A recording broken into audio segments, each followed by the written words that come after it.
Uma boa tarde a todos. Eu venho mais uma vez trazendo conteúdo para este canal, o Pregando a Cristo, a única verdade absoluta. E hoje vamos tratar do seguinte assunto, que se encontra em Provérbios 11.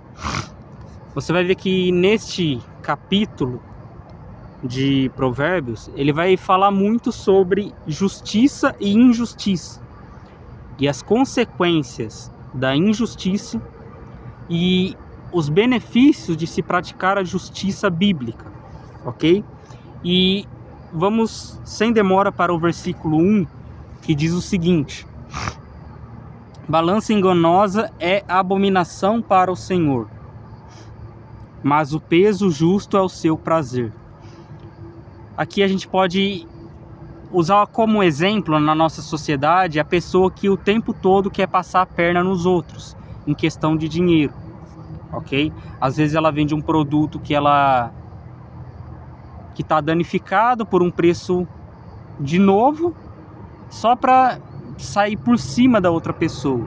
Isso na verdade é enganoso, é algo que está fazendo mal ao outro, não a ele. A princípio ele está tendo muitos benefícios, ok? Mas futuramente ele pode colher grandes consequências. Mas Deus diz que o peso justo é o prazer de Deus. Ou seja, a pessoa oferecer um preço justo é louvável a Deus. Mas também esse texto ele não se aplica apenas isso, mas ele está falando a peso justo, ok? O que se refere peso justo? Isso pode se referir até mesmo a você oferecer um castigo a alguém. Por exemplo, alguém infringiu uma lei, por exemplo. Na palavra de Deus, qual que é o peso justo? Ok? Por exemplo, eles tinham a lei. A lei julgava o povo, ok? As pessoas diante de um tribunal eram julgadas pela lei de Deus. E diante da lei de Deus, um adúltero tinha que ser apedrejado, ok? Então o que acontece? Peso justo, uma medida justa para uma ação que a pessoa fez, uma ação que Deus estabeleceu, um castigo que Deus estabeleceu, ou seja, não fugir do castigo que Deus estabeleceu. Por exemplo, você dá um justo castigo ao seu filho.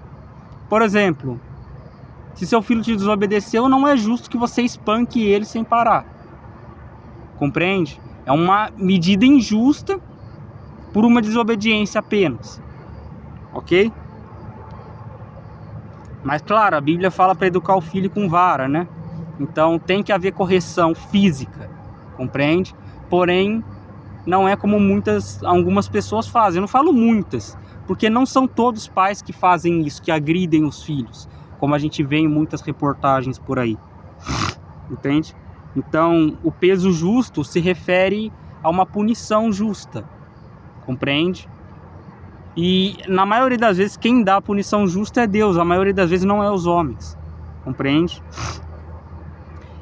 E o verso 2 diz o seguinte: e vindo a soberba, sobrevém a desonra, mas com os humildes está a sabedoria. Ok, tem uma passagem que Jesus diz que o reino dos céus pertence aos humildes, E ele diz que os orgulhosos, o homem orgulhoso, ele não alcança a sabedoria de Deus, ele não consegue compreender as coisas de Deus, o homem orgulhoso. Já o homem humilde, o homem que reconhece os seus pecados, reconhece seus erros, entende? Que vê o seu pecado e se arrepende e volta para Deus, esse homem, ele encontra a verdadeira sabedoria. E diz o seguinte, que com os humildes está a sabedoria. O que é sabedoria na Bíblia? É a ação da pessoa. não é a palavra, não é o conhecimento teórico da coisa, não é você conhecer a palavra de Deus, é você praticar a palavra. A prática da palavra torna o homem sábio, ok? Não tem nada a ver com conhecimento, porque segundo a Bíblia, muitos homens que a gente falaria que são bastante estudados, que têm muito conhecimento bíblico, na verdade não passariam de tolos diante de Deus. Por que eu falo isso? Porque na palavra de Deus fala que o tolo, ele é alguém que persiste no erro. Compreende? O homem que persiste no erro, ele é o tolo, segundo a Bíblia. E esse homem que persiste no erro, ele pode ter muito conhecimento, como um ateu, por exemplo, ele tem muito conhecimento bíblico. Tem muitos ateus que têm muito conhecimento bíblico, mas estudou com a razão de humilhar os cristãos em debate. Ok? Estudou com esse propósito, para humilhar cristãos com conhecimento mediano em debate. Ok? Então o que acontece? E o ateu, ele é aquele homem que ele não reconhece que ele está errado em momento algum, por mais que você apresente várias e várias provas para ele, ok? Mesmo se você apresentasse várias e várias provas, ele não acreditaria, ok? Por quê? Por causa da dureza de coração, por causa dele insistir no erro, compreende? Então, não acha que o tolo, ele é o homem estúpido, o homem ignorante que não tem conhecimento das coisas. Não. A maioria das vezes, ele tem muito conhecimento. Mas o conhecimento dele não serve de nada na hora de praticar. Compreende? E no versículo 3 diz o seguinte: a integridade dos retos os guia.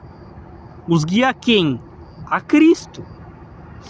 Os guia a carregar a sua cruz todos os dias. A integridade dos retos. Os retos significa aqueles que andam corretamente diante da palavra de Deus, que analisam os mandamentos e andam conforme a vontade de Deus, a vontade de Jesus, ok? Porque ambos são o mesmo Deus, compreende? É uma trindade, ou poderia se dizer uma triunidade, né? Que seria 3 em 1. Ou seria 3 manifestações diferentes. Cristo foi a manifestação física de Deus na Terra, ok? O Espírito Santo seria a parte do Espírito de Deus, que opera em nós, e também Deus seria a plenitude máxima, algo que ninguém jamais vai ver. O que nós vamos ver no céu, que Jesus prometeu, é a manifestação física do corpo de Jesus. Vai ser a manifestação física do corpo de Deus, Jesus. Mas a manifestação plena de Deus, ninguém vai conseguir ver. Entende? Jesus é como uma lâmpada que refreia a luz que está dentro. Compreende? Essa luz ninguém consegue ver. Porém, a lâmpada, o que está por fora, que é o que protege, que está segurando essa luz, as pessoas conseguem visualizar. E é mais ou menos isso que vai acontecer no céu. Aqui diz: a integridade do reto os guia, mas os pérfidos, a sua mesma falsidade os destrói. O que é os pérfidos? É os homens desleais, os homens mentirosos, que mentem para si mesmo e para as pessoas. E não somente isso, mentem também diante de Deus. As pessoas que enganam a si mesmas são enganadas por outros também, como consequência. No verso 4 diz: as riquezas de nada aproveitam no dia da ira. Ou seja, não tem como você aproveitar as riquezas, o dinheiro, as coisas materiais desse mundo, no dia que Deus vier para trazer castigo ao mundo. A palavra de Deus em Apocalipse vai falar sobre as 7 taças da ira de Deus. Em que período ocorre essas 7 taças da ira de Deus? Quando Jesus volta após a grande tribulação, depois de ter passado a grande tribulação, Jesus volta, retira da terra os remanescentes os que restaram da grande tribulação, que a própria palavra de Deus vai dizer que ele mesmo preservou esses restantes de Israel, compreende? Pode ser que tenha alguma pessoa que seja estrangeiro da nação de Israel, pode, mas com antecedência israelita. Então, o que acontece? Porque a palavra de Deus fala em muitas profecias passadas dos profetas, fala que Deus reunirá todo o seu povo em sua mesma terra, em Jerusalém. Ou seja, os judeus que estão espalhados pelo mundo, de alguma maneira eles vão voltar à sua terra, que é Jerusalém, Israel. Compreende? Então, dá a entender que Deus ele vai preservar essas pessoas. Compreende? E tanto que tem uma profecia que diz que todos aqueles que estiverem sobre o monte de Deus e confessarem a Deus como seu Salvador será salvo. É algo que Deus estabeleceu para salvar Israel. Entende? Isso, os remanescentes de Israel. Aqueles que ele, durante 3 anos e meio da grande tribulação, vai preservar com comida, com alimento, com vestimenta, como ele fez no deserto. Tanto que as profecias dizem que será um período de 3 anos e meio, comparado com aqueles 40 anos, esses 3 anos e meio vai valer muito mais do que aqueles 40 anos. Compreende? Então, aqui diz o seguinte também: não dá para aproveitar as suas riquezas não vão te salvar na ira de Deus, quando Deus vier castigar o mundo. Compreende? Mas o que livra da ira?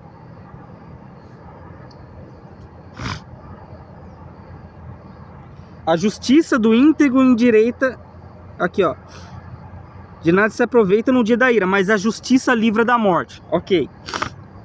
Não dá para se aproveitar as riquezas no dia da ira, mas a justiça livra da morte. Que justiça é essa que livra da morte?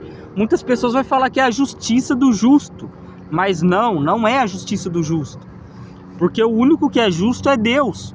A própria palavra de Deus diz claramente isso. Que justiça livra da morte? A justiça de Cristo. É o que está escrito na palavra de Deus: justificados, pois, pela fé, temos paz para com Deus, por meio de Jesus Cristo, o nosso Salvador. Então, a justiça divina, a justiça de Deus, por meio da graça, por meio da fé em Cristo, é o que livra da morte. Que morte é essa? A condenação ao lago de fogo, a segunda morte descrita na Bíblia. Entende? Porque tem a morte natural, que nós morremos no corpo, mas depois disso segue o juízo, conforme a Escritura declara. Depois da morte, prossegue o juízo. Ao homem está competido a morrer apenas uma vez. Entende? Depois disso segue o juízo. Qual que é a segunda morte? A morte no lago de fogo, a morte eterna. Entende? Tanto que a Escritura diz que a morte será lançada no lago de fogo. Verso 5: a justiça do íntegro endireita o seu caminho, mas pela sua impiedade cai o perverso.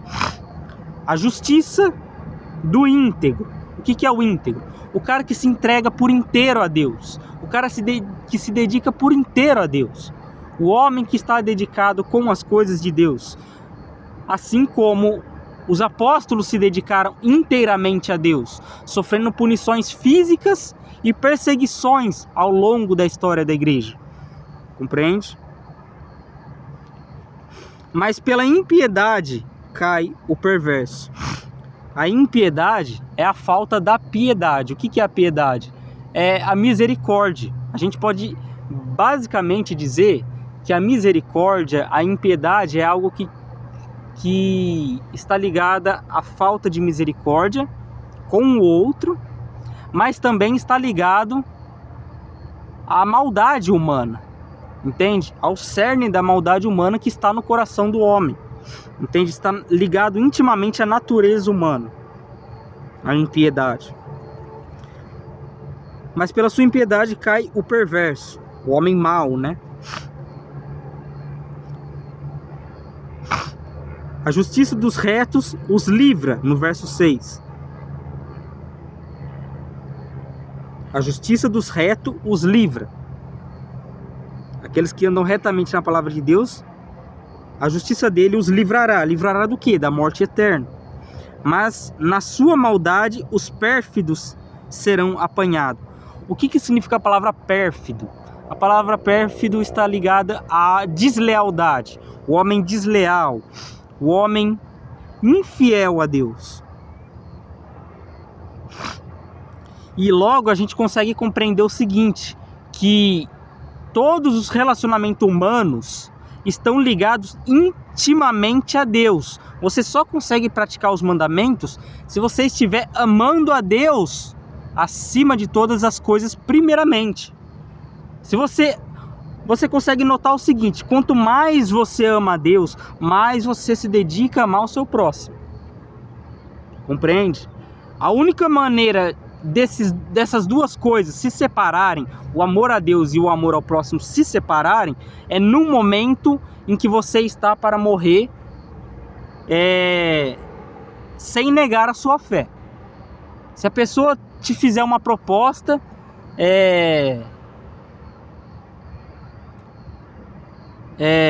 vamos dizer o seguinte, eu vou fazer uma clara reflexão aqui. Imagine que você e sua família foi apanhado, você é o único cristão em sua casa e eles ameaçam tirar a vida de sua mãe, ou de seu pai, ou de quem quer que esteja mais presente com você ali.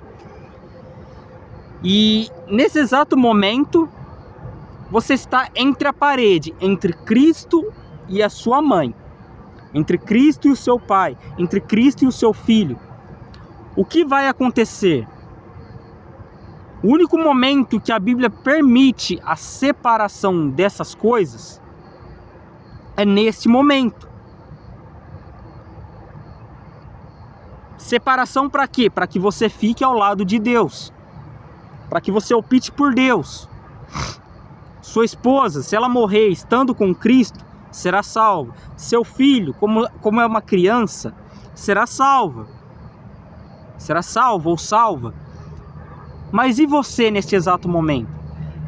Assim, nós estamos com Cristo sempre para ouvir a palavra de Deus, mas no momento da morte, entende? No momento de provar a sua fé, morrendo por Cristo.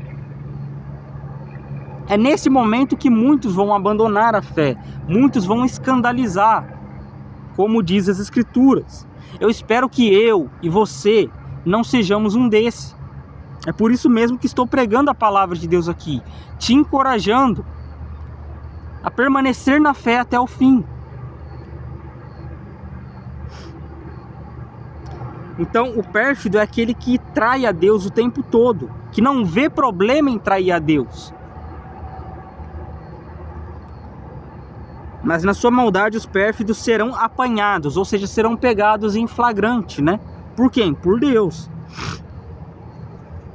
Verso 7, morrendo o homem perverso, morre a sua esperança, e a expectação da iniquidade desaparece. Ou seja, morrendo o homem perverso, o homem mau, a esperança dele morre também com ele. A esperança de salvação, a esperança de qualquer coisa morre com ele. E aquela vontade que ele tem de praticar mais mal, morre e desaparece com ele também. É o que está dizendo este versículo. Vale lembrar que Provérbios nada mais é do que os ditados daquela época, ok? Os ditados de sabedoria daquela época. O justo é libertado da angústia e o perverso recebe o seu lugar, que seria a sua condenação. Mas vale lembrar, como o justo é libertado da angústia? Vamos dizer o seguinte, suponha que Deus não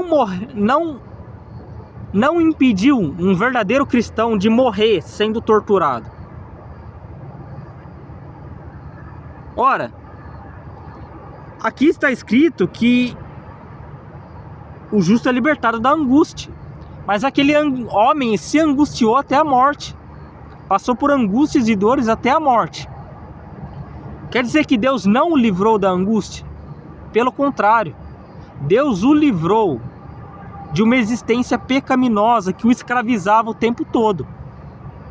Deus o livrou de um corpo físico ilimitado, um corpo que sente dores. A partir do momento que o homem passou desta vida para outra, ele não terá mais sofrimento, mais dores.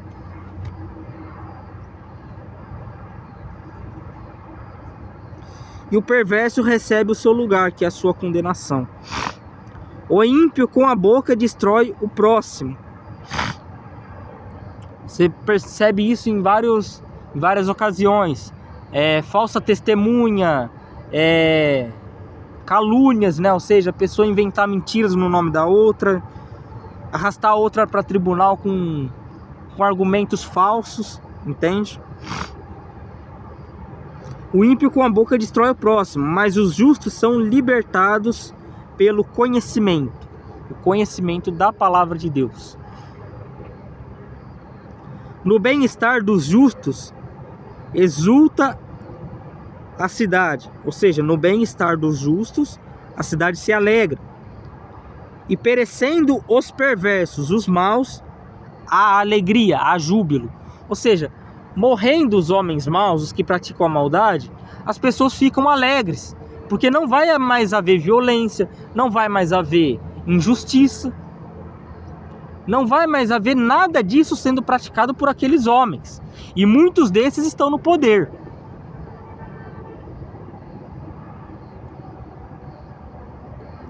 Pela bênção que os retos suscitam, pedem, né? A cidade se exalta, mas pela boca dos perversos ela é derrubada. Então, pelas bênçãos que as pessoas justas, as pessoas de Deus, os verdadeiros filhos de Deus pedem à nação, à cidade, as pessoas se alegram quando essas bênçãos vêm. Porém, pela boca dos perversos é derrubada. Por quê? As pessoas perversas, elas só tendem a falar coisas desanimadoras. Compreende? Pela bênção que os retos suscitam, a cidade se exalta, mas pela boca dos perversos é derrubada.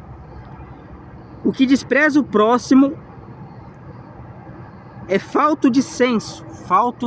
O que é o senso? Seria o bom senso que a gente diz, né? Seria a pessoa que despreza o outro, ela não tem senso de bondade com o próximo. Compreende? Mas o homem prudente, este se cala. Por que se cala? Porque com uma palavra você pode magoar o seu próximo, você pode ferir o seu próximo. Com uma palavra você pode trazer a morte do seu próximo até. Compreende? O mexeriqueiro descobre o segredo, mas o fiel de espírito o encobre. O que está querendo dizer aqui? A pessoa que fala demais, a pessoa que sai espalhando o segredo. Ah, tem um segredo, a pessoa sai espalhando, ou a pessoa sai caçando coisas para falar do próximo. Essa pessoa, ela descobre o segredo dos outros, ela descobre a vida alheia e ela tem prazer em falar da vida alheia. Mas o fiel de espírito o encobre. Ou seja, a pessoa sabendo que é prejudicial a difamação do outro, a pessoa não vai difamar o outro. A pessoa pode chegar até ela, aconselhar, pedir para que a pessoa mude, orientar dentro da palavra de Deus, em particular. Porém, jamais espalhar o que a pessoa faz ou deixa de fazer. Compreende?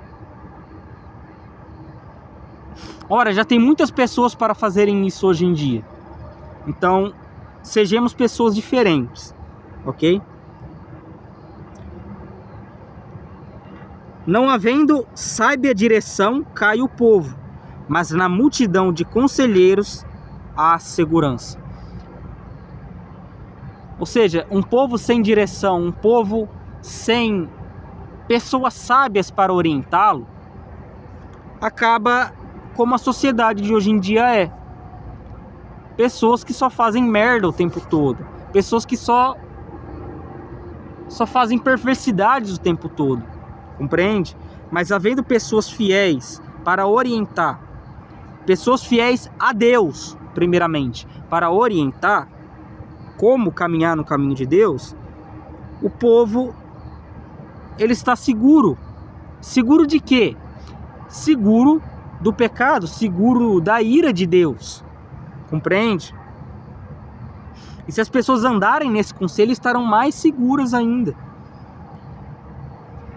Quem fica por fiador de outro, sofrerá males, mas o que foge de o ser, estará seguro.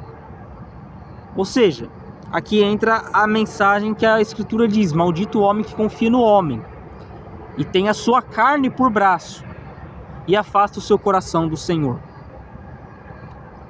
Compreende? Ou seja, o homem que confia em si mesmo e confia no outro, ele vai acabar sendo fiador de outro. E no fim, se o outro não pagar, ele vai ter que pagar. A Bíblia orienta a não ser fiador de ninguém. Claro, você é fiador de uma pessoa que você não conhece. Por exemplo, fiador de uma pessoa da sua família que você sabe que não paga nada. É mais fácil não ser. Mas se é uma pessoa da sua família que paga corretamente as contas, você pode ser fiador dessa pessoa. Compreende? A mulher graciosa alcança a honra, como os poderosos adquirem a riqueza. Então, que honra é essa? É uma honra diante de Deus e diante dos homens também. A mulher graciosa é aquela mulher que anda na graça de Deus. Compreende? O homem bondoso faz bem a si mesmo, mas o cruel a si mesmo se fere. Ou seja, aqui está falando, dando um grande ensinamento nesse verso, que o homem bondoso, o homem que faz caridade, que ajuda o próximo, ele está fazendo bem a si mesmo. Entende? Ele está se livrando da morte eterna. Mas o cruel a si mesmo se fere. Verso 18. O perverso recebe um salário ilusório, mas o que semeia justiça terá recompensa verdadeira. Vamos usar um exemplo do cruel receber um salário ilusório.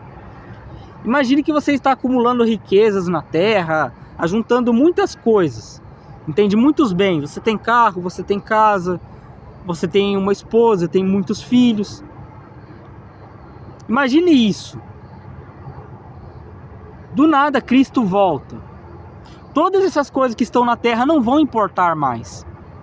Porque quem vai herdar a terra não são essas pessoas que acumularam para si mesmas e não se atentaram com a palavra de Deus em ajudar o próximo.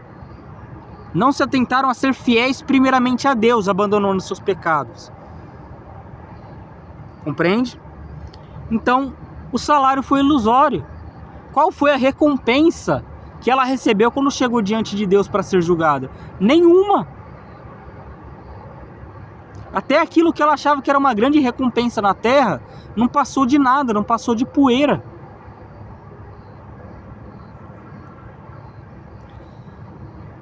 Mas ele diz o seguinte: mas o que semeia a justiça terá a recompensa verdadeira. Qual que é a recompensa verdadeira? A vida eterna com Cristo Jesus. Tão certo como a justiça conduz para a vida, assim o que segue o mal para a sua morte o faz.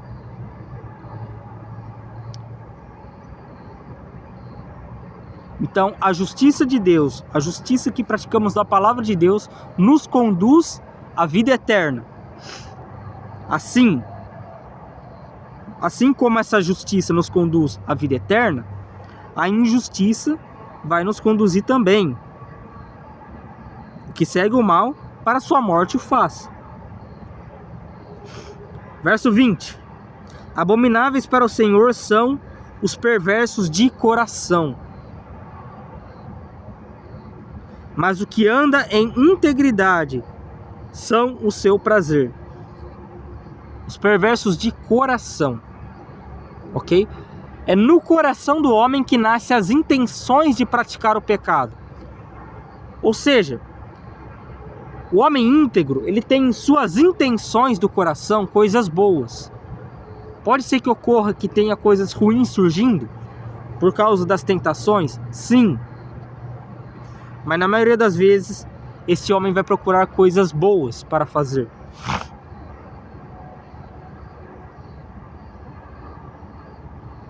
O mal é evidente, não ficará sem castigo, mas a geração dos justos é livre. Ou seja, Deus está tratando que a liberdade pertence aos justos de Deus, aos justos que Deus justificou. Porque a palavra de Deus diz, o justo viverá pela fé. Quando fala a palavra viverá, está intimamente ligado a você viver a sua vida baseada na sua fé. A sua fé é a sua maneira de viver a vida. A sua fé em Cristo é a maneira que você escolheu para viver a sua vida. A maneira de agradar a Deus é a maneira que você escolheu para viver a sua vida. E influenciar outros dessa mesma forma, né? Então, essa geração é verdadeiramente livre. Por que é verdadeiramente livre? Porque estando uma vez salvos no céu, em segurança, estarão livres de tudo.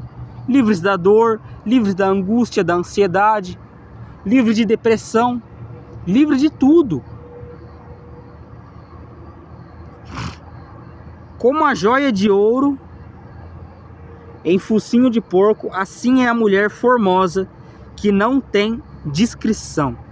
Ou seja, assim como um porco coloca uma joia de ouro no focinho dele e não deixa de ser um porco, a mulher muito bonita, que não tem discrição com suas vestimentas, é semelhante a este porco.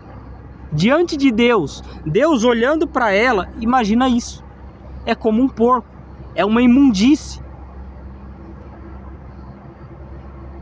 Por que eu falo isso? Porque é o que está na palavra de Deus. A palavra de Deus, a maioria das vezes, é dura. Se você não quer ouvir a voz de Deus, não abra a Bíblia. O que não é orientado. Mas o que você tem que fazer é abrir a palavra de Deus. Por mais que machuque essas palavras, fere muitas das vezes o ego humano, mas é para que esse ego justamente seja quebrado, dando lugar a bons frutos. O desejo dos justos tende somente para o bem, mas a expectativa dos perversos redunda em ira. O que é redunda em ira? É que a expectativa que eles têm é que eles têm uma certeza tão grande que no final eles vão colher a própria destruição, mas eles continuam praticando o mal. Compreende? A quem dá liberalmente, ainda se lhe acrescenta mais e mais. Ao que lhe retém mais do que é justo, ser-lhe-á em pura perda. Aqui ele está se referindo a um princípio de dinheiro, ok? Ou seja, você tem o seu salário, você recebe o seu salário na empresa. Ele está falando, quem dá liberalmente, ainda se lhe acrescenta mais e mais. Ou seja, o homem que ajuda o próximo, que não tem apego ao dinheiro, ele ajuda o próximo, ele faz isso o tempo todo, Deus mais e mais vai abençoá-lo. Compreende? Mas é aí que está o segredo, é você fazer sem querer ser abençoado. Fazer sem esperar nada em troca, ok? Ajudar por amor àquela pessoa, não pelo que você vai receber de Deus, ok? Esquece o que você vai receber de Deus. Ao que retém, ele diz ainda o seguinte: o que guarda, o que toma para si de seu mesmo salário, mais do que é justo.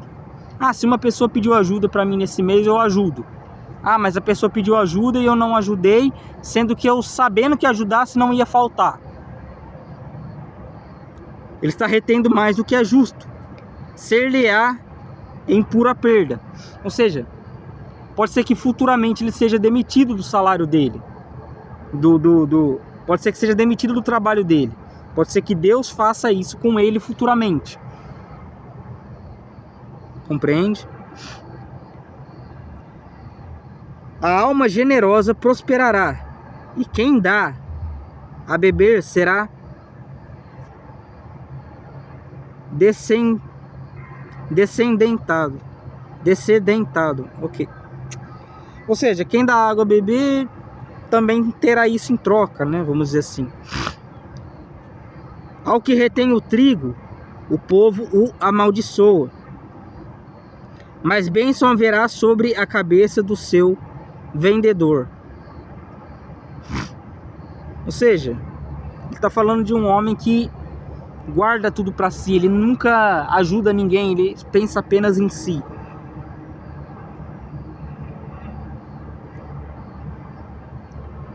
Quem procura o bem alcança favor, mas o que corre atrás do mal, este lhe sobrevirá. Este quem? O mal que ele busca, que ele faz o tempo todo, esse mesmo mal virá atrás dele. Quem confia nas suas riquezas cairá, mas os justos reverdecerão como a folhagem. O que perturba a sua casa herda o vento, e o insensato é servo do entendido de coração. Entendido de coração seria o homem sábio segundo a palavra de Deus. Às vezes não só sábio segundo a palavra de Deus, mas sábio para as coisas da vida também. Porque aqui tem conselhos para a sua vida. O livro de Provérbios, ele tem provérbios de sabedoria para a sua vida toda. Ok? O fruto do justo é a árvore da vida. E o que ganha almas é sábio. Então o fruto do homem justo é a vida eterna. Ok? E o que ganha almas para o reino de Deus é sábio. Ou seja, você está vendo que ele está comparando sabedoria com uma ação. A ação de ganhar almas, a ação de levar o conhecimento de Deus, a ação de orientar o povo de Deus. Entende? A orientar as pessoas do mundo também a se converterem a Deus. Então, é dessa maneira. Se o justo é punido na terra, quanto mais o perverso e o pecador. Ele está querendo dizer o seguinte. Eu vou usar uma frase que Paulo falou no Novo Testamento, ok? Ele disse o seguinte. Pode ser que essa frase de Paulo tenha implicações nesse versículo, ok? Tem a ligação com esse versículo. Porque diz o seguinte. Se o justo é punido na terra, quanto mais o perverso e o pecador. Aqui ele está falando homens maus que não vão mudar nunca. Então, o que ele está querendo se referir aqui é o seguinte, que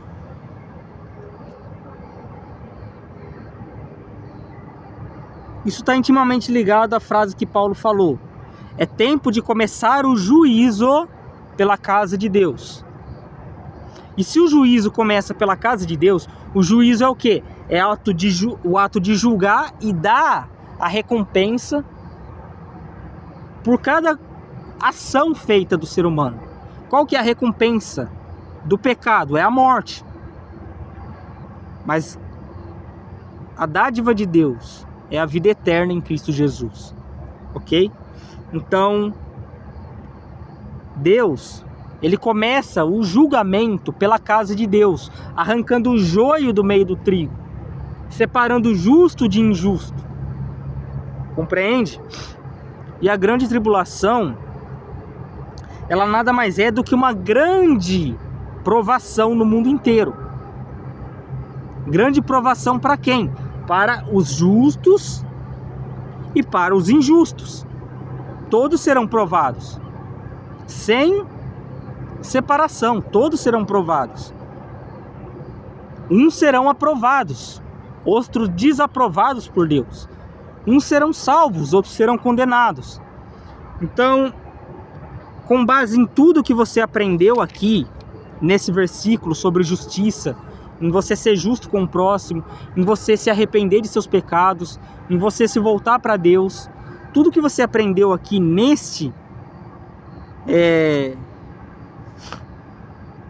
nesta passagem do livro de Provérbios, Provérbios 11, coloque em prática. É a prática da palavra de Deus que vai tornar o homem sábio. Entende? A gente foi enxertado na videira que é Cristo. O que é um enxerto? Deixa eu utilizar de uma demonstração. Um enxerto é você pegar uma planta como essa. Supomos que esta é a árvore. Você pega uma planta como essa. Vamos supor que isso aqui é um galho, vamos dizer assim, né? Que será enxertado. Isso aqui é um galho de uma outra árvore. Uma árvore má, uma árvore ruim. Uma árvore pecadora. Este aqui é o pecador que nós somos. Esta é a árvore perfeita, que é Cristo. Justa e bondosa. Ok? Justa e bondosa. Que julga justamente todas as coisas.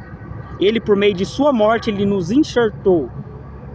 Agora nós somos nutridos pelo nutriente que está nesta árvore, que é Cristo. O nosso coração será nutrido pelas coisas de Cristo. Compreende? Por isso que Cristo fala: sem mim nada podeis fazer. Sem mim nada podeis fazer. Compreende? O bem que você pensa estar fazendo ao próximo não passa de trapos de imundície. Isso não vai salvar. As pessoas acham que serão salvas por boas obras. Não serão salvas por boas obras. Elas negam com a boca, mas as suas ações, no seu coração, elas acham que serão salvas por serem boas. E acham que outras pessoas que morreram, que eram boas, serão salvas. Isso tudo depende. Depende muito. Só que o que eu quero dizer é o seguinte: nós fomos enxertados em Cristo. Fomos colocados lá numa árvore que nós não pertencíamos. Compreende? Então, o mínimo que temos que fazer é ser fiel a Deus. Ok? As demais coisas Deus nos orientará a fazer. Compreende? O Senhor é o meu pastor, está escrito, não é? Nada me faltará. Isso é, de nada terei falta. Ou seja, pode ser que esteja faltando alguma coisa para mim. Pode ser que seja alimento, qualquer coisa. Só que futuramente pode ser que Deus traga esse alimento de volta. Eu consiga me manter novamente. Compreende? Ou seja, eu não terei falta para sempre. Compreende? Então o que acontece? A gente tem que se atentar a isso. O Senhor ser o nosso pastor. E tanto que em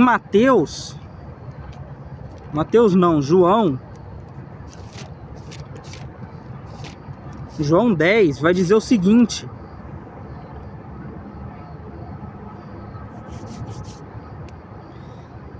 esse verso esclarece tudo, basicamente.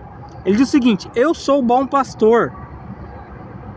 O bom pastor dá a vida pelas ovelhas. Qual que é o bom pastor? Cristo. Jesus é o bom pastor. Ele deu a vida pelas ovelhas dele. Mas muitos não são das ovelhas dele. Compreende? Ele diz o seguinte, ó, ele diz, eu sou o bom pastor. Ele é o único que é bom pastor. E ele diz, o mercenário e o que não é pastor, a quem não pertencem as ovelhas, as pessoas não pertencem a ele, vê vir o lobo, abandona as ovelhas e foge. Então o lobo as arrebata e as dispersa. O lobo pode se referir como a figura de Satanás, ok? Satanás vem, traz confusão na mente de um outro começa a abandonar a fé, o outro começa a sair da igreja, acontece isso, acontece aquilo no meio da igreja, e o falso profeta só está ali por causa dos ganhos, ok? Está ali só para tirar o dízimo e a oferta, usando da fé dos outros. E esse homem foge, ele dá o culto, vai embora, e não se preocupa como está a vida espiritual das ovelhas, compreende? Não se preocupa com nada disso. Ele se preocupa em montar um teatro e atrair dinheiro para ele mesmo. Ele diz: o mercenário que não é pastor, a quem as ovelhas não pertencem, vê vir o lobo, abandona as ovelhas. Em que sentido? Não está prestando nada, não está prestando atenção às ovelhas, não está ajudando as ovelhas de maneira alguma. E vê vir o lobo, abandona as ovelhas e foge. Então o lobo as arrebata e as dispersa. O mercenário foge porque é mercenário, ou seja, tem amor ao dinheiro, e não tem cuidado com as ovelhas. Ele diz, de novo, eu sou o bom pastor. Pela segunda vez ele fala a mesma frase, eu sou o bom pastor. Conheço as minhas ovelhas, e elas conhecem a mim. Assim como o Pai me conhece a mim, e eu conheço o Pai, e dou a minha vida pelas ovelhas. Ou seja, Jesus deu de fato a vida por nós.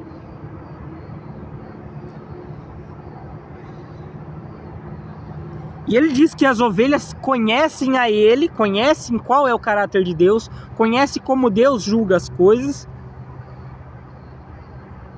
Claro que não completamente, entende? Ninguém vai conhecer Deus completamente. Vai conhecer Deus dentro daquilo que ele revelou em sua palavra, ok? Ainda tem outras ovelhas que não são deste aprisco, que ele estava falando para Israel. Ele está falando, os gentios também são ovelhas, os que não pertencem à nação de Israel também são ovelhas.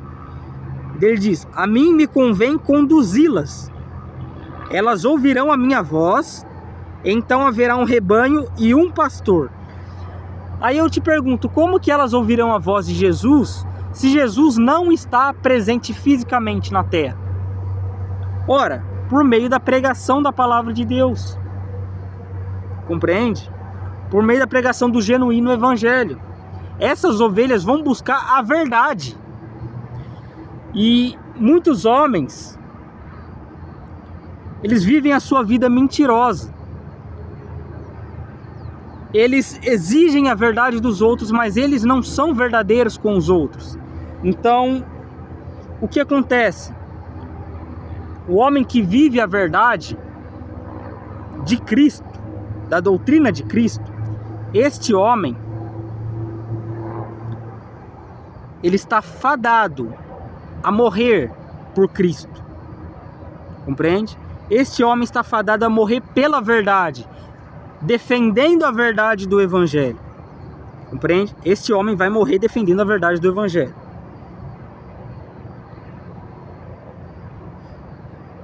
Por isso o Pai me ama, porque eu dou a minha vida para reassumir essa ovelha. Ninguém a tira de mim. Ou seja, sabe quando a pessoa sai da igreja? A pessoa se desviou, as pessoas já falam que se desviou, né? Na maioria dos casos se desvia mesmo, ok? Mas, olha o que Jesus diz. Ninguém tira de mim, homem não tira, espírito não tira, nada tira de Cristo essa ovelha, ok? Tanto que Deus pode entregar essa ovelha a seu próprio pecado, por não dar ouvidos a ele, como uma forma de punição, como uma forma de castigo. E quando ela tenta sair do seu pecado, ela não consegue mais. Isso por um breve momento. E aí ele torna a reassumir essa ovelha. Entende? A quebrantar o coração dessa ovelha. Eu espontaneamente a dou. Tenho autoridade para entregar e também para reavê-la. Este mandato eu recebi de meu Pai. Entende? Então, o que acontece? Por qual motivo as pessoas odeiam tanto a pregação do verdadeiro evangelho? É justamente porque Jesus é a verdade. Por que as pessoas odiavam a Cristo? Os fariseus odiavam a Cristo. Por que as pessoas que antes andavam com Cristo estavam ali pedindo o apedrejamento de Cristo? Apedrejamento não é a crucificação de Cristo. Por que isso aconteceu? Justamente porque Cristo, ele é perfeito. Cristo é a verdade, ele nunca errou, ele nunca pecou. E ele sempre defendeu a verdade. E a verdade é que ele nunca errou, ele nunca pecou. E a verdade é que ele era Deus. E a verdade continua sendo essa, ele é Deus. E os fariseus arrogantes, como não o reconheceram como Messias, quiseram esperar outro Messias. E este outro que eles esperam, Deus o dará.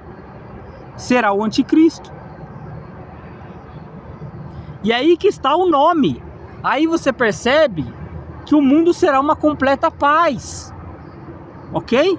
Será uma completa paz o mundo. Vai ser raro ouvir notícias de cristãos sendo mortos. Porque serão mortos em secreto. Ele perseguirá as coisas de Cristo. Ele perseguirá o povo de Cristo. O ódio dele será contra Cristo. Contra os verdadeiros cristãos. Então, um cristão que abandona sua fé não terá valor algum para esse anticristo. Não representará nada para esse anticristo, porque ele diz que é Deus esse anticristo. Mas o verdadeiro Deus é quem o julgará. O verdadeiro Deus é quem o usa como instrumento de destruição. O verdadeiro Deus é quem o usa como instrumento para levar uma grande massa de pessoas a desfrutarem de uma paz momentânea, a fim de serem condenados no final. Este será o pastor dessas ovelhas. Por isso eu digo bem claramente, não aceite completamente homens como seus pastores. Aceite orientação dessas pessoas como pastores. Pastores terrenos, pastores com P pequeno, ok? Pastores que na verdade também são ovelhas do rebanho de Deus. Eles também são pastoreados por Deus. Então, o maior pastor é Cristo. O pastor que deu a vida por você foi Cristo. Não adianta você dizer que não tem pastor bom. Tem, você só não procura. Você só não se ajoelha e o procura. Porque o bom pastor está lá te esperando.